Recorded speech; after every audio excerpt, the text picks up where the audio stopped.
Ataxia, cerebellum ataxia. Ataxia शब्द का अर्थ होता है असंतुलन, असंयोजन, अनगढ़ता। यह बीमारी नर्वस सिस्टम या न्यूरोलॉजी से संबंधित है। इसका संबंध मस्तिष्क के एक खास हिस्से से है जिसको सेरिबेलम कहते हैं। सेरिबेलम को अनुमस्तिष्क या लघु मस्तिष्क भी कहा जाता है और यह खोपड़ी के पिछले हिस्से में अवस्थित रहता है। सेरिबेलम का काम शरीर का संतुलन और मांसपेशियों की समुचित संयोजित गतियों को नियंत्रित करना है। और जब इसमें खराबी आती है, कोई रोग आता है, तो व्यक्ति को अटेक्सिया के लक्षण होते हैं।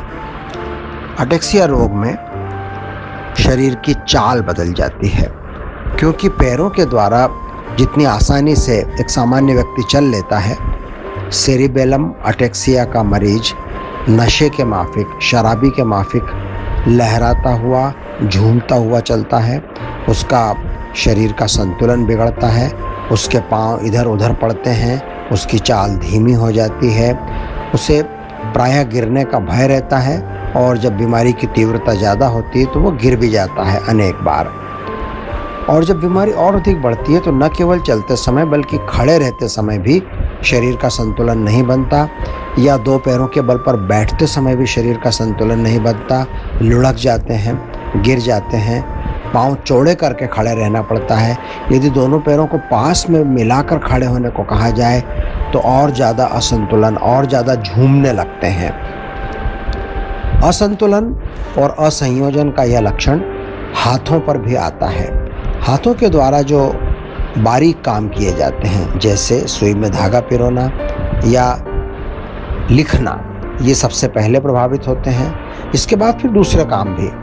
उदाहरण के लिए एक केतली में से चाय को कप में डालना और फिर हाथ के द्वारा बटन लगाना, नाड़ी में गांठ बांधना या गांठ खोलना, तमाम काम।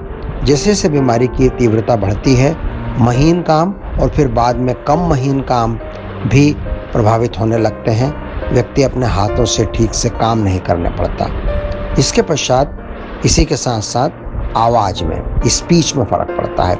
आवाज़ तुतलाने लगती है, उच्चारण अस्पष्ट होने लगता है, सामने वाले को ठीक से समझ में नहीं आता, बार बार क्या बोला, फिर से कहो, इस तरह की दिक्कत आती है।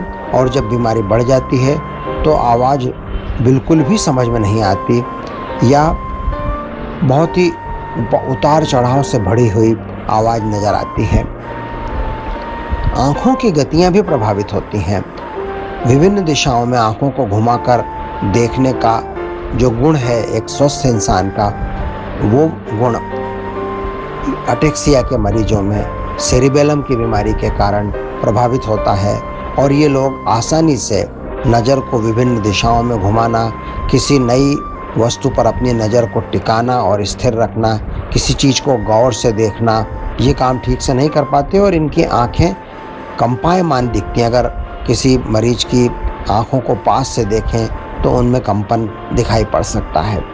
तो ये सारे लक्षण अटेक्सिया के होते हैं, सेरिबेलम रोग के होते हैं और इनके साथ साथ धीरे धीरे शरीर कमज़ोर होता चला जाता है, निशक्त होता चला जाता है। ख़ास तौर से अटेक्सिया के उन प्रकारों में जो जेनेटिक होते हैं, आनुवंशिक होते हैं, ख़ानदानी होते हैं और जो प्रायः डीजेनरेटिव किस्म की बीमारियां होती हैं। डीजेनरेशन उल्टा अर्थ है रीजेनरेशन। रीजेनरेशन का मतलब पुनर्निर्माण और डीजेनरेशन मतलब विनिष्ट होना, निर्माण का उल्टा। तो हमारे मस्तिष्क में जो हजारों करोड़ों कोशिकाएं हैं, उनमें से जो कोशिकाएं सेरिबेलम नामक भाग में हैं, वो इन मरीजों में जल्दी जल्दी नष्ट होने लगती हैं, मरने लगती हैं और सेरिबेलम नामक हिस्सा आकार में सिकुड़ने लगता है, संकुचित होने लगता है, आयतन में छोटा होने लगता है, जो कि सीटी स्कैन या एमआरआई पर देखा जा सकता है कि मस्तिष्क में सेरिबेलम नामक भाग सिकुड़ता जा रहा है और उसके आसपास खाली स्थान रह गया है, जहां पर उसकी पूर्ति करने के लिए, खाली स्थान की पूर्ति करने के लिए पानी भर जाता है।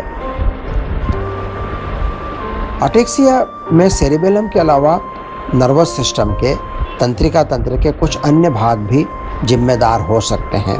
उदाहरण के लिए हाथों और पैरों से जो नाड़ियाँ या नर्व्स संवेदी सूचना ग्रहण करके मस्तिष्क तक लाती हैं, वो अगर काम न करें तो भी अटेक्सिया होता है और इसको संवेदी अटेक्सिया बोलते हैं, सेंसरी अटेक्सिया बोलते हैं। इन केसेस में सेरेबेलम नॉर्मल हो सकता है।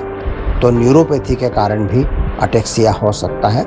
और इसके अतिरिक्त मस्तिष्क में कुछ भाग होते हैं बेसल गैंग्लिया, उनके कारण भी अटेक्सिया से मिलते जुलते लक्षण पैदा हो सकते हैं। लेकिन प्रमुख अंग इसके पीछे जो जिम्मेदार है वह सेरिबेलम है, अनुमस्तिष्क है, लघु मस्तिष्क है।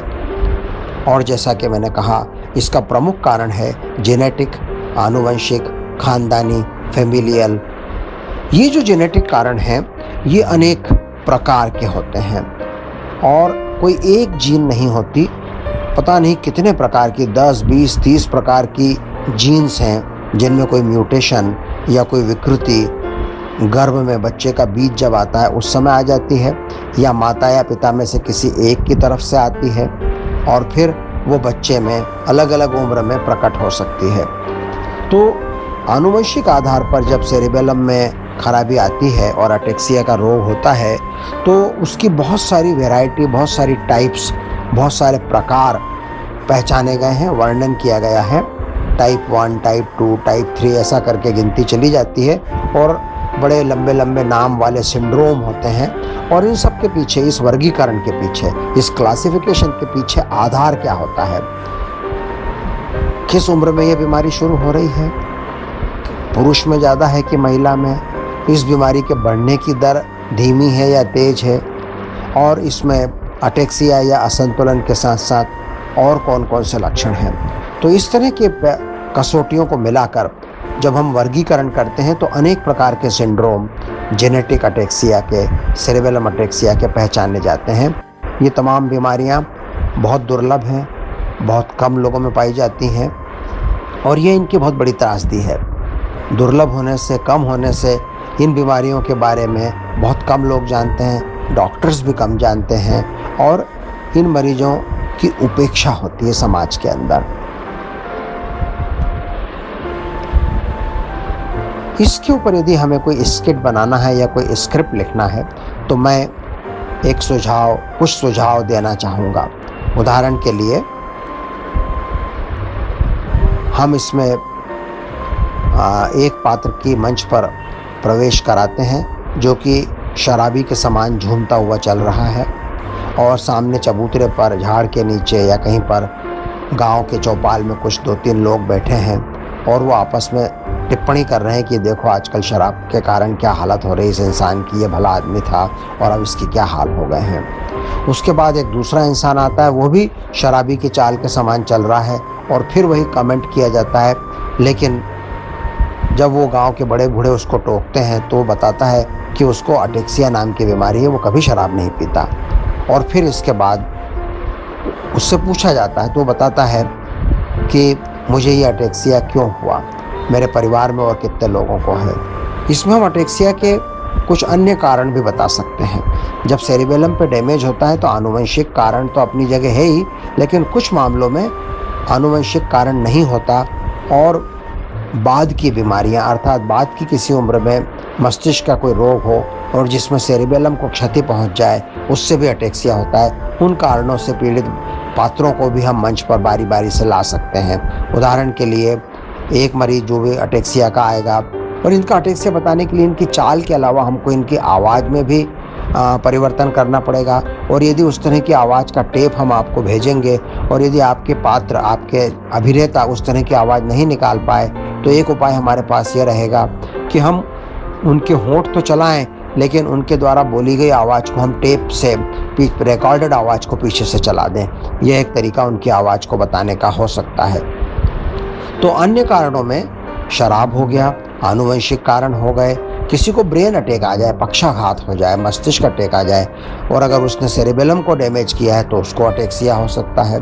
किसी को सिर में चोट लग जाए, हेड इंजरी के बाद जब मरीज रिकवर होता है तो कुछ मरीजों में अटेक्सिया सेरिबेलम के नुकसान की वजह से रह जाता है, या किसी को मस्तिष्क ज्वर हुआ था, ब्रेन फीवर हुआ था, एंसेफेलाइटिस हुआ था और उससे वो बच तो गया लेकिन उसका सेरिबेलम डैमेज हो गया और उसको अटेक्सिया रह गया। किसी अन्य मरीज को सेरिबेलम में ट्यूमर था और उस ट्यूमर को ऑपरेशन के द्वारा निकाल तो दिया लेकिन निकालते समय सेरिबेलम को नुकसान पहुंच गया और इसलिए उस मरीज को अटेक्सिया हो गया।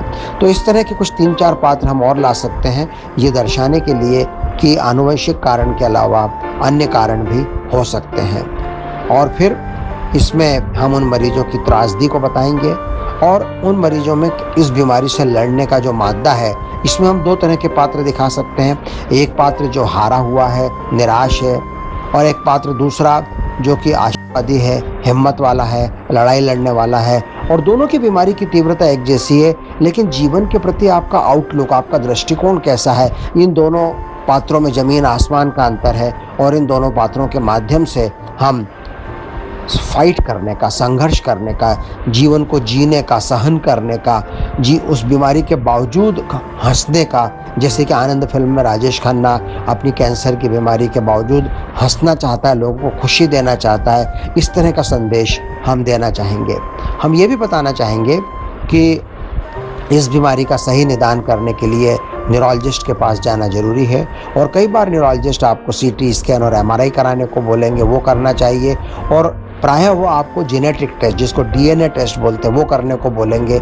ये टेस्ट महंगे भी हो सकते हैं। और ये सवाल लोगों के मन में उठ सकता है कि आज की तारीख में जब इनका कोई इलाज नहीं है तो फिर ये महंगे टेस्ट क्यों कराना। उसके पीछे उत्तर ये है कि रिसर्च हो रही है, शोध हो रहा है, प्रगति हो रही है, इसका इलाज निकलने की उम्मीद है। कब निकलेगा हम नहीं जानते, हो सकता है 5 साल लग जाएं, 10 साल लग जाएं, 15 साल लग जाएं, लेकिन निकलेगा ज़रूर। और ऐसी स्थिति में यदि आपके पास सही जेनेटिक टेस्ट है तो जब भी इलाज निकलेगा आपको ये जानने में आसानी होगी कि जो नई शोध आई है वह कौन से प्रकार के अटेक्सिया, कौन से सिंड्रोम के ऊपर लागू है। क्योंकि जो भी इलाज आएगा वो एक साथ सभी प्रकार के अटेक्सिया पे लागू शायद ना हो।